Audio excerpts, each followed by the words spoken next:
ہے ہم اللہ کو پہچاننے والے بن جائیں، اللہ تعالیٰ کی معرفت ہم کو حاصل ہو جائے۔ چنانچہ حضرت عبداللہ بن عباس رضی اللہ عنہما جو رئیس المفسرین ہیں وہ فرماتے ہیں کہ الا لیعبدون اے الا لیعرفون، یعنی اللہ فرما رہے کہ میں نے جنات اور انسان کو محض اپنی پہچان کے لیے پیدا کیا ہے کہ لوگ مجھے پہچاننے والے بن جائیں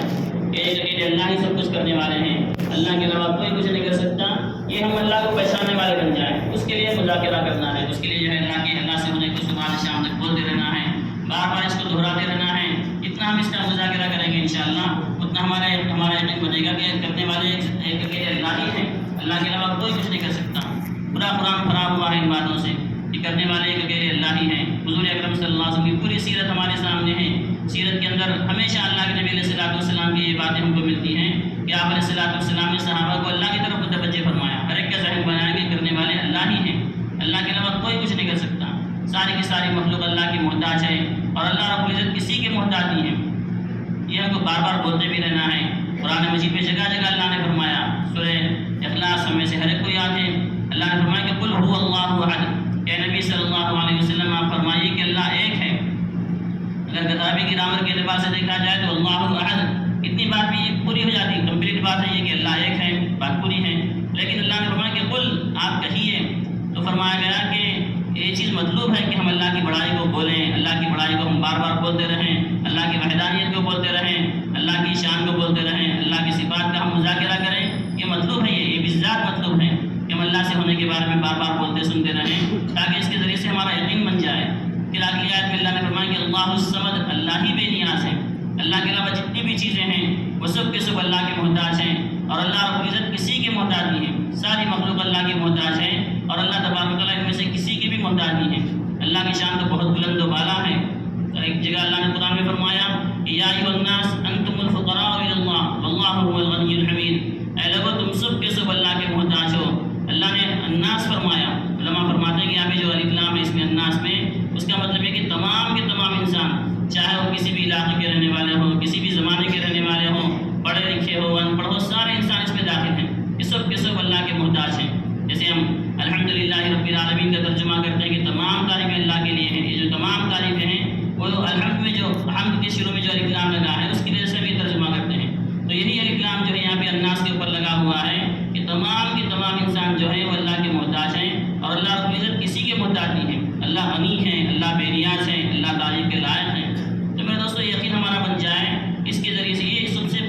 بنیادی اور ابتدائی ہم کو محنت کرنا ہے، اپنی زندگی میں پورا دین لانا ہے، لیکن اس کی شروعات ہم کہاں سے کریں گے، پورا دین ہماری زندگی میں آئے گا کیسے؟ اس کے لیے سب سے پہلے ایمانیت کے اوپر ہم کو محنت کرنا ہے، اپنے دلوں کے یقین کو درست کرنا ہے کہ کرنے والی ذات ایک اکیلے اللہ ہی کی ہے، اللہ کے علاوہ کوئی کچھ نہیں کر سکتا۔ آج تک جو کچھ ہوا ہے اللہ ہی کے چاہنے سے ہوا ہے، جو ہو رہا ہے اللہ ہی کے چاہنے سے ہو رہا ہے اور جو ہوگا اللہ ہی کے چاہنے سے ہوگا۔ ہم زبان سے تو یہ بول دیتے ہیں لیکن میرے دوستو اصل میں دل کا یقین بنانا ہے، یہ ہمارے دل کا یقین یہ بن جائے کہ بے شک اللہ ہی سب کچھ کرنے والے ہیں، اللہ کے علاوہ کوئی کچھ نہیں کر سکتا۔ اب تک جو کچھ ہوا اللہ ہی کے چاہنے سے ہوا اور اللہ کی مرضی کے بغیر پتا بھی اپنی جگہ سے حرکت نہیں کر سکتا۔ ساری مخلوق اللہ کے محتاج ہے، اللہ رب العزت تو ایسے بلند و بالا ہیں، اللہ تعالیٰ کی شان تو ایسی ہے کہ اللہ نے جس کو جو بنا دیا اس کو وہ بننا پڑا۔ ہم اللہ کے سامنے درخواست بھی نہیں کر سکے اللہ ہم کو انسان بنا، اللہ نے انسان بنا دیا تو ہم انسان بن گئے۔ اللہ نے جس کو جبرائیل بنا دیا اس کو جبرائیل بننا پڑا، اللہ نے جس کو میکائیل بنا دیا اس کو میکائیل بننا پڑا، اللہ نے جس کو جو بنا دیا، اللہ نے جس کو پتھر بنایا اسے پتھر بننا پڑا، اللہ نے جس کو سمندر بنایا اس کو سمندر بننا پڑا۔ ہم سب کے سب اللہ کے محتاج ہیں، بننے میں اللہ کے محتاج ہیں، جیسے بننے میں ہم اللہ کے محتاج ہیں ایسے میرے دوستوں اس کے بعد کی جتنی بھی ہمارے مراحل ہیں ان سب میں ہم اللہ کے محتاج ہیں۔ ہم ہر موقع پہ اللہ تبارک و تعالیٰ کے محتاج ہیں، اللہ کی احتیاط سے ہم باہر نکل ہی نہیں سکتے۔ یہ ہمارا یقین بن جائے کہ کرنے والے ایک اکیلے اللہ ہی ہیں اور اللہ کسی کے محتاج نہیں، کسی سبب کے اللہ محتاج نہیں ہے۔ اسباب سے ہوتا ہوا اگر ہم کو نظر آ رہا ہے تو وہ بھی اللہ ہی کے کرنے سے ہو رہا ہے، اللہ نے سبب کو ذریعہ بنایا، اللہ نے کہا کہ ایسے ہو جائے تو ویسے ہو گیا۔ علماء نے فرمایا کہ اللہ نے دنیا کو جو پیدا فرمایا ہے، سات و زمین سات و آسمان کو اللہ نے 6 دنوں میں پیدا فرمایا ہے، اور قرآن میں بھی اللہ نے یہ شان بھی بتائی کہ اللہ کی شان تو ایسی ہے کہ انما امرہ اذا اراد شیئا ان یقول له کن فیکون۔ اللہ کی شان ایسی بلند و بالا ہے کہ اگر اللہ کسی چیز کا حکم، کسی چیز کا ارادہ فرماتے ہیں، کوئی چیز اللہ کرنا چاہتے ہیں تو اللہ بس فرماتے ہیں کہ کن، اللہ کی شان تو ایسی بلند و بالا ہے کہ اللہ فرماتے ہیں کہ ہو جا، تو فیکون وہ چیز ہو جاتی ہے۔ علماء نے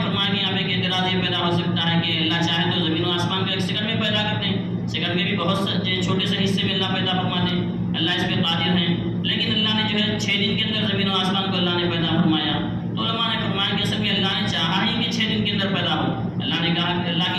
کا ارادہ یہ ہوا کہ یہ سارے نظام جو ہے 6 دن کے اندر پیدا ہو جائے، تو وہ 6 دن کے اندر پیدا ہو گیا۔ تو اللہ کے قدرت سے کوئی چیز باہر نہیں ہے، اور یہ اللہ نے تدریجاً کیوں پیدا فرمایا؟ علماء نے اس کی حکمتیں بہت ساری بیان فرمائی ہیں۔ ایک حکمت یہ بھی ہے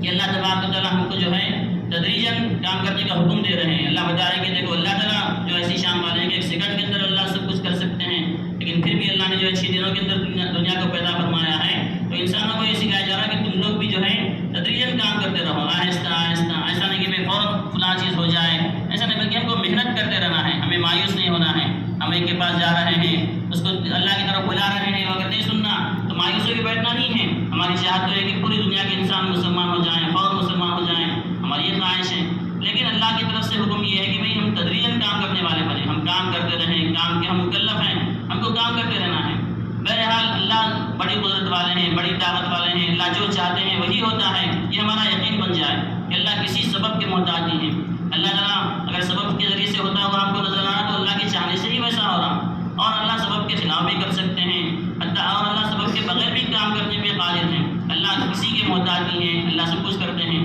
ہمارے سامنے صحابہ کی سیرت ہے، ان کے واقعات ہمارے سامنے ہیں کہ ان لوگوں نے دین پہ محنت کی تو ایسا یقین ان کا بنا،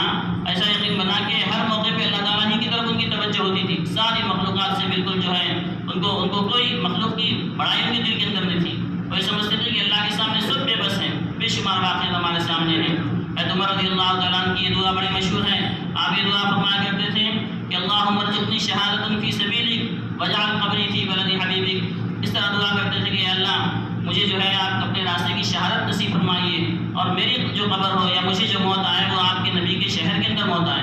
یہ دعا کرتے تھے۔ یہ دعا ایسی دعا ہے کہ بالکل جو ہے ضدین کو جمع کیا گیا ہے کہ اس زمانے میں مدینہ منورہ دارالحکومت ہے، مسلمانوں کا کیپٹل سٹی ہے، مسلمانوں کا جو ہے دارالخلافہ وہاں پہ ہے، وہاں پہ سب کے سب مسلمان ہیں، اور دعا یہ کی جا رہی ہے کہ اللہ کے راستے کی شہادت نصیب ہو۔ اور اللہ کے راستے کی شہادت کب ہوگی؟ جب کوئی کافر قتل کرے گا، اللہ کے راستے میں مارے گا، اللہ کے راستے میں نکلے ہوئے ہیں کافر قتل کرے گا، جو ہے مدینے سے بہت دور ہیں، جو علاقے کافروں کے جو علاقے اس زمانے میں تھے بہت دور تھے، وہاں پہ جو ہے وہاں پہ شہادت نصیب ہو جائے۔ اور یہ بھی تمنا ہے ساتھ ساتھ کہ بھئی اللہ جو ہے موت جو دے اللہ کے نبی کے شہر میں دے۔ تو بالکل سمجھ میں آنے والی بات نہیں تھی، لیکن ان کا یقین بنا ہوا تھا کہ اللہ ہر چیز پہ قادر ہیں، اللہ جو چاہتے ہیں کرتے ہیں، اللہ کسی کے محتاج نہیں ہے۔ چنانچہ دعا کرتے تھے اللہ کی شان کو سامنے رکھ کے، اور اللہ کا خود فرمان یہ ہے کہ انا عند ظنی عبدی بھی، کہ میں بندے کے گمان کے مطابق اس کے ساتھ معاملہ کرتا ہوں۔ وہاں سچا یقین تھا، تو اللہ نے جو ہے دونوں دعائیں کو قبول فرما لی کہ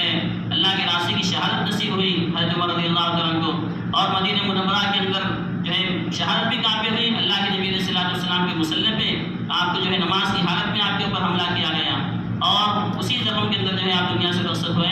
اور جو ہے مارنے والا جب آپ کو تھوڑا سا افاقہ ہوا تو آپ نے پوچھا کہ کس نے بھی مجھ پر حملہ کیا، تو بتایا گیا کہ فلاں مجوسی نے آپ کے اوپر حملہ کیا ہے۔ تو آپ نے اللہ کا شکر ادا کیا کہ الحمدللہ اللہ نے شہادت کا مرتبہ نصیب فرمایا، اور یہ دعا فرمائی تھی کہ اللہ کے نبی علیہ الصلوۃ والسلام کے شہر میں آپ کی قبر ہو، تو اللہ نے اللہ کے نبی کے حجرے میں آپ کی قبر کا اللہ نے انتظام فرمایا۔ تو میرے دوستوں ان کا یقین تھا کہ اللہ جو چاہتے ہیں کرتے ہیں، اللہ کسی کے محتاج نہیں ہے۔ ضدین کو جمع کر دینا، عقیدین کو جمع کر دینا اللہ کے لیے کوئی مشکل نہیں ہے، اللہ ہر چیز کے کرنے پہ قادر ہے۔ اور ایسا یقین بن گیا تھا کہ ساری مخلوق کی ہیبت، ساری مخلوق کی عظمت دل سے نکل گئی تھی اللہ کے مقابلے میں، اللہ کے شان میں۔ چنانچہ ہم نے سنا کہ عمر رضی اللہ تعالیٰ عنہ کا واقعہ ہے کہ ایک مرتبہ حضور اکرم صلی اللہ علیہ وسلم نے آپ سے فرمایا، عمر رضی اللہ تعالیٰ عنہ سے فرمایا کہ عمر تمہارا کیا حال ہوگا جب تم سے منکر نکیر سوال کریں گے، قبر کے اندر جب تم سے سوال کیا جائے گا، ہمیں سے ہر ایک سے سوال کیا جائے گا۔ ہم سب جانتے ہیں کہ قبر کے 3 سوالات ہیں، کہ پہلا سوال ہوگا کہ من ربک کا، ما دینک کا، من نبیک کا، یہ 3 سوال ہوں گے۔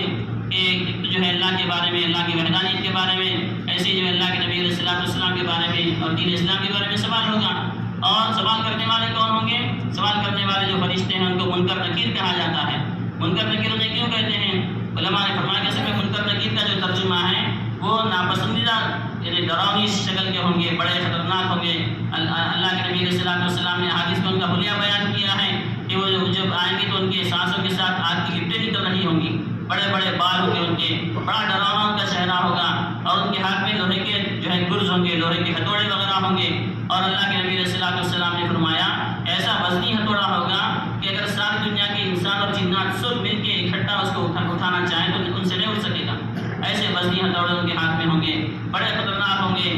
اس وجہ سے ان کو منکر نکیر کہا جاتا ہے۔ تو حضور اکرم صلی اللہ علیہ وسلم نے عمر رضی اللہ تعالیٰ عنہ سے فرمایا کہ تمہارا اس وقت کیا حال ہوگا جب منکر نکیر تم سے سوال کریں گے، قبر میں تم سے پوچھا جائے گا۔ حضرت عمر رضی اللہ تعالیٰ نے پوچھا کہ اللہ کے رسول علیہ السلام قبر میں کیا میرا ایمان ایسا ہی ہوگا جیسے اب ہے؟ تو حضور اکرم صلی اللہ علیہ وسلم نے فرمایا کہ ہاں ایسا ہی ایمان ہوگا۔ اس سے ایک بات یہ بھی معلوم ہوتی ہے کہ جیسے ہم زندگی بسر کریں گے وہاں پہ ویسی حالت ہوگی، جتنا ہمارا ایمان مضبوط ہوگا انشاءاللہ قبر کے مسائل، قبر کے جو سوالات ہیں اس کا جواب دینا آسان ہوگا، اسی یقین کے ساتھ ہم جواب دے سکیں گے۔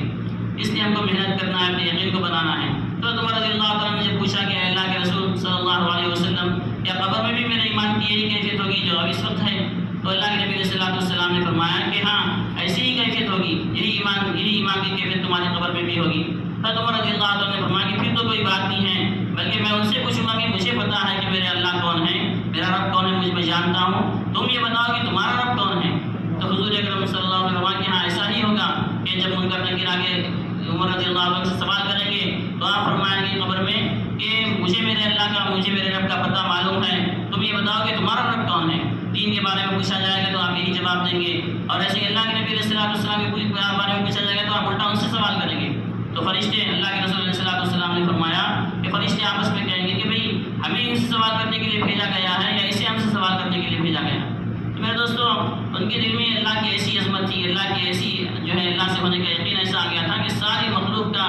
سے ہونے کا یقین دل سے نکل گیا تھا، حتیٰ کہ وہ فرشتے ہی کیوں نہ ہوں۔ تو میرے دوستوں، ایسا ان کا یقین بن گیا تھا، اور وہی یقین ہمارا بھی بن جائے، اس کے لیے اللہ نے اس مبارک کام سے ہم کو جوڑا ہے۔ ہمارا یقین بھی یہ بن جائے کہ ہمارا سب کچھ کرنے والے کے اکیلے اللہ ہی ہے، اللہ کے علاوہ کوئی کچھ نہیں کر سکتا، اور محنت کرنے والوں نے محنت کی، اللہ نے یقین کو بنایا، اور اللہ کی مدد ان کے ساتھ ایسی شامل حال ہوئی کہ ہم سوچ نہیں سکتے۔ ہمارے سامنے ہمارے بڑوں کے واقعات بھرے پڑے ہیں۔ یہ واقعات کا مقصد بس یہ ہے کہ بھئی ہم جو ہے ان سے سبق حاصل کرنے والے بن جائیں، ہم بھی اپنی زندگی کے اندر اللہ سے ہونے کے یقین کو داخل کرنے کی جو محنتیں ہیں ان میں اپنے آپ کو لگانے والے بن جائیں۔ مولانا یوسف صاحب رحمۃ اللہ علیہ کے بارے میں بڑوں سے سنا کہ جب حضرت جی مولانا الیاس صاحب رحمۃ اللہ علیہ کا انتقال ہو گیا تو ذمہ داری حضرت مولانا یوسف صاحب رحمۃ اللہ علیہ کے اوپر یہ دعوت و تبلیغ کی ذمہ داری آپ کے کانوں پہ پڑی۔ تو بڑوں سے سنا کہ شیخ زکریا رحمۃ اللہ علیہ جو ہے مولانا یوسف صاحب رحمۃ اللہ علیہ کے سرپرست بھی تھے، بڑے تھے، ان کے سسر بھی تھے، استاد بھی تھے۔ تو آپ نے ان کو بلا کے کہا کہ دیکھو یہ تمہارا جو والد صاحب تھے، اس زمانے میں ہوتا تھا کہ ہم سب جانتے کہ نظام الدین میں ہزاروں لوگ جو ہے روزانہ دسترخوان سے مستفید ہوتے ہیں، وہاں پہ کھانا کھاتے ہیں، ہزاروں کی تعداد جو ہے آتی ہے اور آگے جو ہے فیض حاصل کر کے جاتی رہتی ہے۔ تو بہرحال وہ الیاس صاحب رحمۃ اللہ علیہ کے زمانے سے ہی وہاں پہ یہ ایک دسترخوان شروع ہو گیا تھا، لوگ آتے تھے، کھانا کھاتے تھے، جاتے تھے۔ تو بہرحال جماعتیں آ رہی ہیں، کھانا کھا رہی ہیں، جا رہی ہیں، کسی سے کوئی چیز کا مطالبہ نہیں، اس زمانے سے تھا۔ تو جب الیاس صاحب رحمۃ اللہ علیہ کا انتقال ہوا تو شیخ زکریا رحمۃ اللہ علیہ یوسف صاحب رحمۃ اللہ علیہ کو بلایا اور بلا کے فرمایا کہ دیکھو بیٹے، تمہارے جو والد صاحب تھے ان کا اللہ سے گہرا تعلق تھا، ان کے زمانے میں جو ہے لوگ آتے تھے، کھا رہے تھے، جا رہے تھے، ذرا دیکھ سمجھ کے جو ہے تم کا کام کرنا۔ تو جو جواب حضرت مولانا یوسف صاحب رحمۃ اللہ نے دیا وہ جواب یہ تھا، بڑوں سے سنا کہ آپ نے فرمایا کہ حضرت جو ہے لینے والا ہاتھ بدلا ہے، دینے والا ہاتھ نہیں بدلا، میں نہیں کرنے والا ہوں، کرنے والے تو ایک اکیلے اللہ ہی ہیں۔ اب تک جو کچھ ہوتا رہا اللہ کے چاہنے سے ہوا، وہاں الیاس صاحب رحمۃ اللہ علیہ کے زمانے میں بھی اللہ نے یہ سارا انتظام فرمایا، ابھی بھی اللہ انتظام کرنے والے ہیں۔ تو میرے دوستوں یہ یقین بنا تھا جب آپ نے یہ جواب دیا کہ حضرت لینے والا ہاتھ تبدیل ہوا ہے، لینے والا ہاتھ بدلا ہے، دینے والا ہاتھ نہیں بدلا۔ تو مولانا شیخ زکریا رحمۃ اللہ علیہ نے فرمایا کہ اچھا تمہارا اللہ سے اتنا گہرا تعلق ہے، اب تو کسی چیز کی پرواہ نہیں ہے، اللہ جو ہے تم سے بھی کام لیں گے۔ تو میرے دوستوں ہمارے بڑوں کی یہ حالت تھی کہ یقین یہ بنا تھا کہ کرنے والے کے اکیلے اللہ ہی ہیں، اللہ کے علاوہ کوئی کچھ نہیں کر سکتا، ہر موقع پہ اللہ کی طرف نظر جاتی تھی۔ اور آج ہمارا حال یہ ہو گیا کہ اسباب کے پیچھے ہم جا رہے ہیں، اس کی وجہ کیا ہے کہ ایمان کے مذاکرے بہت کم ہو گئے، دنیا بھر کے مذاکرے ہم کرتے رہتے ہیں، ایمان کا مذاکرہ نہیں ہوتا۔ ایمان کو اپنی زندگی میں لانے کے لیے جو محنتیں درکار ہیں ان محنتوں میں ہم سے جو ہے کوتاہی ہوتی ہے، کمی ہوتی ہے۔ اس لیے میرے دوستوں ہم نیتیں کریں، بار بار ایمان کا مذاکرہ کرتے رہیں کہ کرنے والی ذات ایک اکیلے اللہ ہی کی ہے، اللہ کے علاوہ کوئی کچھ نہیں کر سکتا۔ اس کا جتنا ہم مذاکرہ کریں گے، جتنا ہم بولتے رہیں گے، جتنی اس کی دعوت دیں گے انشاءاللہ اتنا ہمارا یقین بنے گا۔ ہم بار بار سنتے رہتے ہیں اپنے بڑوں سے کہ دعوت جو ہے اصل میں داعی کے لیے ہے، کہ جتنا ہم دوسروں کو بولیں گے، جتنا ہم اللہ کی طرف بلائیں گے اتنا ہمارے یقین کے اندر اضافہ ہوگا۔ اس لیے میرے دوستوں اللہ نے بہت بڑا کرم فرمایا کہ اس دعوت کے مبارک کام سے اللہ نے ہم کو جوڑا ہے۔ اللہ سے ہم کام کی بصیرت بھی مانگتے رہیں اور کام کے جو ہم پہ جو ہے تقاضے ان تقاضوں کو پورا کرنے کی ہم فکر کرتے رہیں اور اپنے یقین کو بنانے کی ہم فکر کریں کہ کرنے والی ذات ایک اکیلے اللہ کی ہے، اللہ کے علاوہ کوئی کچھ نہیں کر سکتا۔ اب تک جو ہوا اللہ ہی کے چاہنے سے ہوا، جتنا ہم بولتے رہیں گے انشاءاللہ اتنا ہمارا یقین بنے گا۔ اور اگر ہم غور بھی کریں تو ہم کو اللہ تعالیٰ سمجھا دیں گے کہ ہر موقع پہ اللہ تبارک و تعالیٰ ہی ہماری رہبری کر رہے ہیں، اللہ ہی کے چاہنے سے سب کچھ ہوتا ہے۔ ہم دیکھتے رہتے ہیں کہ کتنے لوگ ایسے ہیں جو دواخانوں میں جاتے ہیں اور جانے کی وجہ یہ ہوتی ہے کہ وہ صحت حاصل کرنا چاہتے ہیں، لیکن دیکھتے ہیں کہ کچھ لوگ جو ہے صحت مند ہو کے واپس آ رہے ہیں اور کچھ لوگ اپنے پیروں سے گئے تھے دوسروں کے کانوں پر واپس آ رہے ہیں۔ اگر اللہ کے علاوہ کسی سے کچھ ہوتا تو بڑے بڑے دواخانوں سے لاشیں باہر نہیں آتی تھی، کوئی وہاں پہ مرنے کے لیے نہیں جاتا۔ ہر کسی کی چاہت ہوتی ہے کہ مجھے صحت مل جائے، اور ان کو دیکھنے والے وہی ڈاکٹر ہیں، کسی کے جو ہے وہی ٹریٹمنٹ ان کا چل رہا ہے، وہی دوائیں ان کو دی جا رہی ہیں، وہی علاج ان کا کیا جا رہا ہے، لیکن کسی کو صحت مل رہی ہے، کسی کو صحت نہیں مل رہی۔ تو اس سے پتہ چلتا ہے کہ کرنے والے اللہ ہی ہیں۔ اللہ جس کو بیمار کر دے اسے بیمار ہونا ہے، اللہ جس کو صحت دے دے اس کو صحت ملنا ہے، اللہ ہی کی چاہنے سے سب کچھ ہوتا ہے۔ اللہ جس کو مارنا چاہے کوئی بچا نہیں سکتا، اللہ جس کو بچانا چاہے کوئی مار نہیں سکتا۔ اللہ ہی امید ہے، اللہ ہی محیی ہے، اللہ کے پورے صفاتی نام ہیں۔ تو میرے دوستو ہمارا یقین یہ بن جائے کہ اللہ ہی کرنے والے ہیں، عزت دینے والے اللہ ہیں، ذلت دینے والے اللہ ہیں۔ اللہ جو ہے کسی اس بات کی محتاج نہیں کہ عزت کے پہلے نقشے قائم کریں پھر اللہ کسی کو عزت دے، اللہ اس کے محتاج نہیں ہے۔ اللہ ذلت کے نقشوں میں رکھ کے بھی عزت دے سکتے ہیں، اللہ عزت کے نقشوں میں رکھ کر بھی ذلیل کرنے پہ قادر ہیں۔ اللہ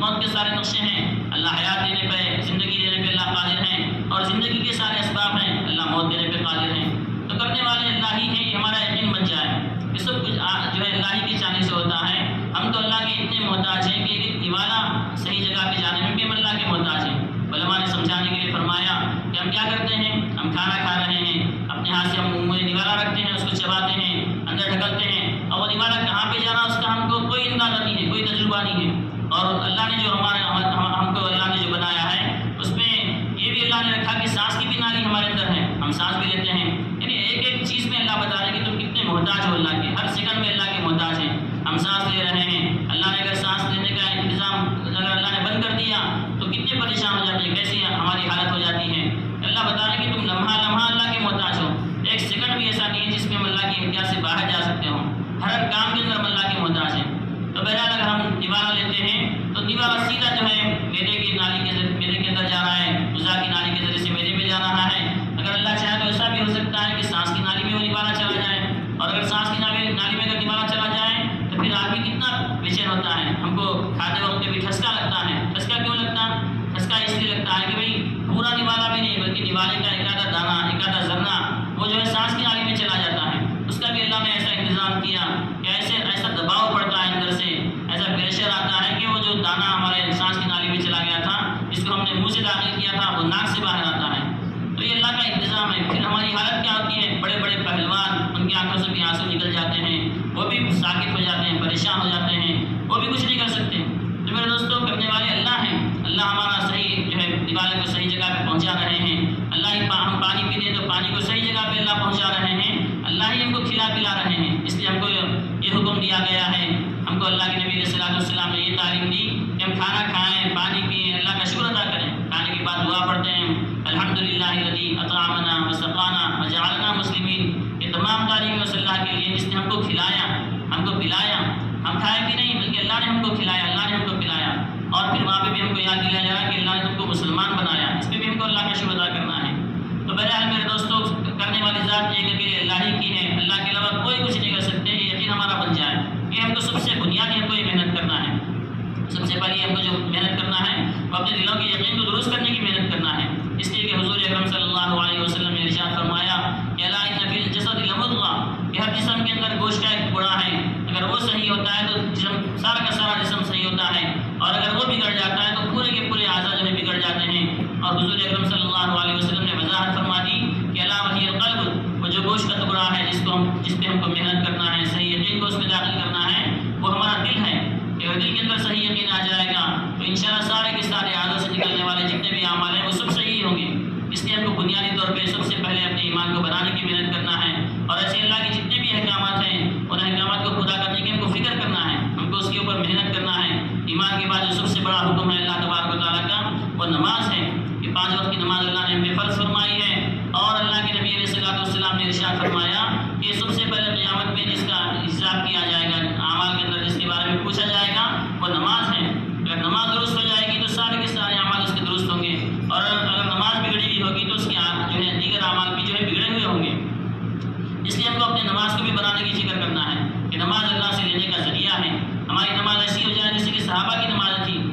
صحابہ کرام رضوان اللہ علیہم اجمعین ایسی نماز پڑھتے تھے، 2 رکعت نماز پڑھ کے اللہ سے مسائل کو حل کروا لیا کرتے تھے، اللہ سے ایسا تعلق ان کا مضبوط ہو گیا تھا۔ اور نماز اسی لیے ہم کو دی گئی ہے کہ ہم جو ہے براہ راست اللہ سے لینے والے بن جائیں۔ جب ہمارا یقین بن گیا کہ میں کرنے والے ایک اکیلے اللہ ہی ہیں، اللہ ہی سب کچھ کرتے ہیں، اللہ کے علاوہ کوئی کچھ نہیں کر سکتے، تو اللہ سے لینے کا جو ذریعہ ہے اللہ نے وہ ذریعہ ہم کو نماز کی شکل میں عطا فرمایا۔ لیکن میرے دوستوں مسئلہ یہ ہے کہ ہم نماز پڑھ رہے ہیں لیکن پھر بھی ہمارے مسائل حل ہوتے ہوئے نظر نہیں آ رہے۔ اس کی وجہ کیا ہے کہ ہمارا یقین کمزور ہو گیا،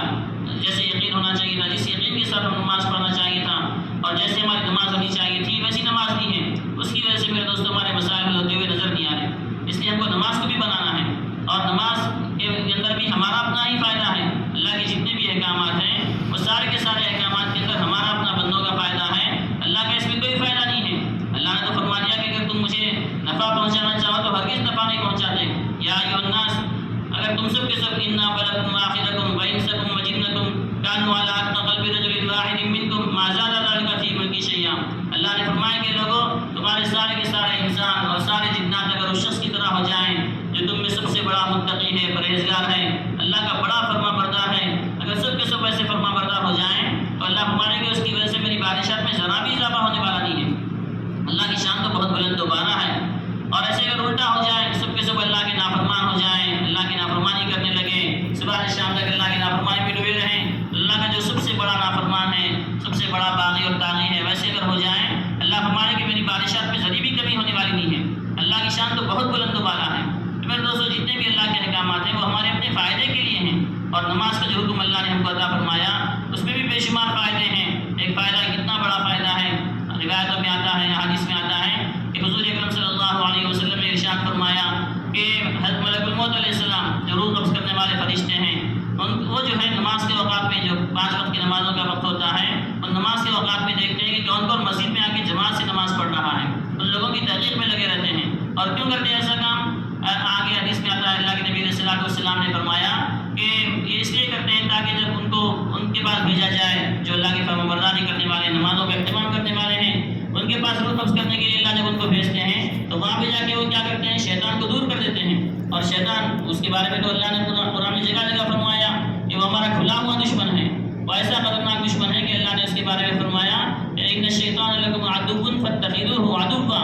اللہ فرمایا کہ شیطان تمہارا دشمن ہے، تم بھی اس سے دشمنی کرو، اس کو دشمن ہی رکھو، اللہ قرآن میں ارشاد فرما رہا ہے۔ تو میرے دوستو ہمارا خطرناک دشمن ہے، کھلا ہوا دشمن ہے، وہ تو جو ہے کسی انسان کی خیرخواہی نہیں چاہے گا، بلکہ اس کی یہ چاہت ہوتی ہے کہ سارے کے سارے انسان جہنم میں جانے والے بن جائیں، اس کے لیے وہ پوری کوشش کرتا ہے۔ اور جب انسان کا آخری وقت آتا ہے، دنیا سے رخصت ہونے کا وقت آتا ہے،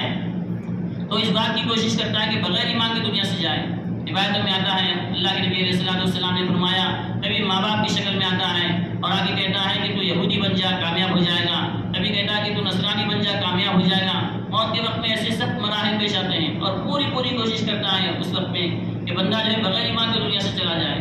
تو میرے دوستو شیطان یہ کوشش کرتا ہے کہ انسان جو ہے بغیر ایمان کے جائے، اور ملک الموت علیہ السلام ان لوگوں کے حق میں جو نمازوں کا اہتمام کرنے والے تھے، مسجد میں آ کے پابندی سے نماز پڑھا کرتے تھے، ان کے اپنے حضرت ملک الموت علیہ السلام کو اللہ نے یہ حکم دیا ہوا ہے کہ جب شیطان ان لوگوں کو بہکاتا ہے اور جو ہے بالکل جو ہے ایمان سے محروم کرنے کی کوشش کرتا رہتا ہے، تو ایسے وقت میں حضرت ملک الموت علیہ السلام جو ہے شیطان کو دور کر دیتے ہیں اور وہ خود کلمہ پڑھاتے ہیں، اور یہ بندہ کلمہ پڑھتا ہوا دنیا سے جاتا ہے۔ تو میرے دوستو اللہ کے جتنے بھی احکامات ہیں ان میں ہمارا ہی فائدہ ہے کہ نمازوں کے ذریعے سے ہمارے اپنے ایمان کی حفاظت ہو رہی ہے، اس لیے ہم کو نمازوں کو بنانے کی فکر کرنا ہے۔ نماز کے اندر بندہ اللہ سے ہم کلام ہوتا ہے، کتنے فضائل نماز کے بارے میں اللہ کے نبی علیہ الصلوۃ والسلام نے ارشاد فرمایا کہ نماز جو ہے مومن کی معراج ہے۔ نماز اللہ کے نبی علیہ الصلوۃ والسلام نے مثالوں سے بھی بات سمجھائی۔ نماز کے بارے میں اللہ کے رسول علیہ الصلوۃ والسلام نے ایسی مثال دی کہ ہر عامی سے عامی آدمی کو، ہر جو ہے ہر ان پڑھ آدمی کو بھی آسانی سے بات سمجھ میں آ جائے، ہر ایک کو موٹا ذہن رکھنے والے کو بھی بات آسانی سے سمجھ میں آ جائے۔ اللہ کے رسول علیہ الصلوۃ والسلام نے فرمایا کہ دین اسلام کے اندر نماز کا مقام اور مرتبہ ایسے ہیں جیسے کہ انسان کے بدن کے اندر اس کے سر کا مقام ہے، کہ بغیر سر کے جیسے انسان زندہ نہیں رہ سکتا، ایسے ہی گویا بغیر نماز کے انسان مسلمان نہیں رہ سکتا۔ تو میرے دوستوں ہم کو نمازوں کو بھی بنانا ہے۔ اللہ کا بڑا کرم ہے کہ اللہ نے نماز سے ہم کو جو ہے نماز پڑھنے کی اللہ نے توفیق عطا فرمائی، لیکن میرے دوستوں ہمارا عمل ایسا ہو جائے جو اللہ کو پسند نہ جائے، اللہ ہمارے عمل کو قبول فرما لے۔ اصل تو قبولیت ہے، اس کے لیے نماز کے ظاہر کو بھی بنانا ہے، نماز کے باطن کو بھی درست کرنا ہے، نماز کے اندر مکمل اللہ کی طرف ہماری توجہ رہے، اس کی ہم کو پریکٹس کرنا ہے، محنت کرنا ہے. ہمیں اپنی 2 رکعت نماز پڑھ کے جو ہے اپنی نمازوں کو بنانے کی ہم کو فکر کرنا ہے کہ تکبیر تحریمہ سے لے کے سلام پھیرنے تک اللہ کے علاوہ کسی کا دھیان ہماری نماز کے اندر نہ آئے. اور آج ہماری نمازوں کا حال تو یہ ہے میرے دوستوں کہ نماز کا حال یہ ہے کہ نماز سے پہلے ہم میں سے کوئی آدمی دکان میں ہوتا ہے، جیسے ہی نماز میں داخل ہو گیا دکان اس کے اندر آتی ہے. کوئی آدمی کسی اور مصروفیت میں ہوتا ہے، جیسے ہی نماز کے اندر داخل ہوا وہ مصروفیت اس کے اندر آتی ہے. کہ اپنی بیوی بچوں میں بیٹھا ہوا تھا نماز سے پہلے، جیسے ہی نماز میں آیا بیوی بچے اس کے اندر آ گئے. میرے دوستوں ہمارا یہ حال ہو گیا کہ نماز کے اندر اللہ ہی ہم کو یاد نہیں آتے. دنیا بھر کی چیزیں ہم کو یاد آتی ہیں، برسوں پرانی باتیں ہم کو یاد آتی ہیں، لیکن اللہ ہی ہم کو یاد نہیں آتے. اور علماء نے فرمایا کہ یاد آدمی ان کو کرتا ہے جس سے محبت ہوتی ہے، جو دل کے اندر ہوتا ہے آدمی کو وہ چیزیں وہ یاد آتے ہیں. تو ہم سوچیں کہ بھئی اللہ سے ہم کتنے دور ہو گئے. اللہ کی محبت ہمارے اندر سے ایسی نکل گئی کہ دنیا بھر کی محبت ہمارے اندر آ گئی اور ساری چیزیں ہم کو یاد آ رہی ہیں. اگر یاد نہیں آ رہی تو اللہ تبارک و تعالیٰ ہم کو یاد نہیں آ رہے. اس لیے میرے دوستوں ہم کو اپنی نمازوں کو بھی بنانے کی فکر کرنا ہے، اپنی نمازوں کو درست کرنا ہے. اللہ کے خیال کے ساتھ، توجہ کے ساتھ نماز کو جو ہے پڑھنے کی ہم فکر کریں. اور اس کے لیے اللہ کے نبی علیہ السلام نے بتایا کہ نماز کے جو فضائل ہیں کہ پہلی صف میں ہم نماز پڑھنے کا اہتمام کریں، انتظار صلاۃ کے ساتھ ہم نماز پڑھنے کا اہتمام کریں. نماز سے پہلے آ جائیں بلکہ اذان سے پہلے ہم مسجد میں داخل ہو جائیں. علماء نے فرمایا کہ آدمی جہاں پہ ہوتا ہے اگر ہم تھوڑی